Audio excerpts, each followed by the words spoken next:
Սիմոնյան, այսօրվա ոդքասթի հաղորդավարների ձերբակալության հետ կապված եւ ըստ լուրերի ձեր մամուլի խոսնակները հաստատել, որ դուք եք ըստ էության այդ հաղորդումը տվել։ Ես չեմ կարծում, որ մենակ իմ հաղորդման հիման վրա է, վստահ եմ, որ այնտեղ ուրիշ առիթներ եւ պատճառներ կլինեն, բայց այո, ես հաղորդում եմ ներկայացրել եւ լրիվ տրամաբանական եմ հարմարում, այսինքն եթե սպառնալիք է հնչում, ես ինչ պետք է անեմ, կամ այն խուլիգանությունը, որ իրենք իրենց թույլ են տալիս եթերով, կամ մարդկանց անձնական կյանք, ընտանիք, անկողին մտնելու պարագայում, բոլոր այն մարդիկ, ովքեր փորձում են պաշտպանել, արդարացնել այդ մարդկանց, ես առաջարկում եմ պատկերացնել մի իրավիճակ, երբ որ ես իմ հեռախոսը կվերցնեմ եւ կմտնեմ եւ կխոսեմ օրինակ իրանց սեռական կյանքից, իրանց ընտանիքի, իրանց անդամներին, ամենուր սեռական հայհոյանքներ կհնչեցնեմ իրենց հասցեներին եւ կսպառնամ, որ ես իրենց հետ հաշվի հարդար եմ տեսնելու եւ առաջարկում եմ իրենք դրանից հետո դրական էմոցիաներով եւ չդիմեն ոստիկանություն եւ ինչ որ ձևերով փորձեն այդ հարցը լուծել։ Հարգելիներս, ես ինչպես հասկացա,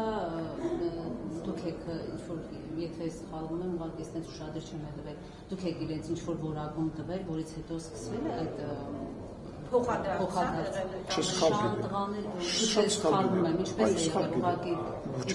Ես ինձ հաղորդումը չեմ նայում, իմ մասով սղագրությունը գալիս է,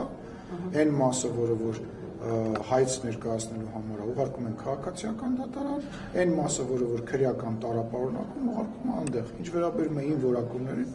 ազատ են թող դիմեն դատարան, ես երբևիցե որևիցե մեկի հասցեին սեռական բնույթի հայհոյանքներ չեմ հնչեցնում, ես որևիցե մեկի անկողին չեմ մտնում Կարինե ջան, ոչ նախկին նախագաների անկողին, ոչ իրենց ընտանիքի անդամների, ոչ իրենց մահացած ներողություն, ոչ իրենց մահացածների, գերեզմանների մասին չեմ խոսում։ Ես զարմանում եմ, որ իրավապահները շուտ չէին այս խուլիգանական բանին արձագանք տալիս եւ նորից եմ ասում են բոլոր մարդիկ, ովքեր որ կփորձեն եւ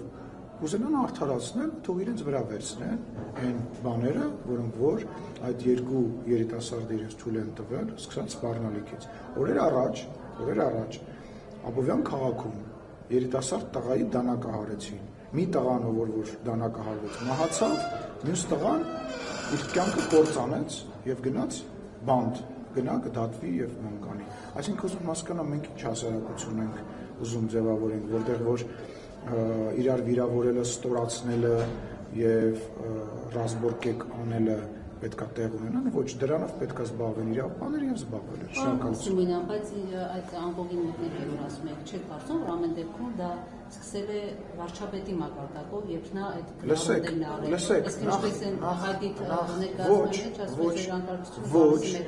Ոչ, չի սկսվել դրանից։ 1. Երկրորդը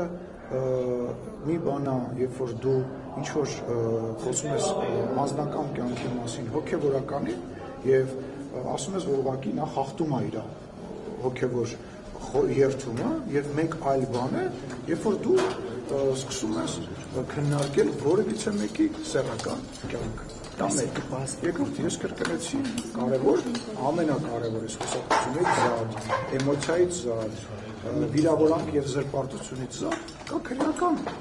բաղադրիչ, երբ որ մեկի սպառնում ես։ Խոսքը դրա մասին է։ Նորից եմ ասում, այո, օրենքով բոլորը պատժվելու են, ովքեր որ խուլիգանություն կանեն, սպառնալիքներ կհնչեցնեն հարգելիներս, ոչ մի զարմանալու բան չկա, ու մի զարմացեք, մենք այլ հասարակարգ ենք ունենալու, մենք իրար չենք դանակահարելու, իրար չենք այդ տղաների պատմության պատճառը եղել է մեկը այդ քրեական ենթամշակույթով ապրելը, մեկը մյուսին ստորացնելը եւ երբ որ մեկը մյուսին ստորացնում է բանել, որոշում են իրանք հաշվի հարդար գտնեն, մեկը մյուսին վիրավորում է, դանակը վերցնում են, գնում են կանգառում իրար տեսնում եւ դանակահարում են, այդ որ տենց վրթողում էիք բոլորդ, ասում էիք, որ այս ինչ դեպք կա, հանցագործությունների շարքը մեծացել է եւ այլ, այս արդարացնելու հետևանք է։ Ես կոչ եմ անում բոլոր այն մարդկանց, ովքեր որ ենթարկվում են նման բաների, դիմեն իրավապահներին։ Ես չի կարող չդիմել, դիմելու եմ եւ դիմել եմ լավ եմ արել, բայց ինչ պետք է անել։ Սիմոնյան,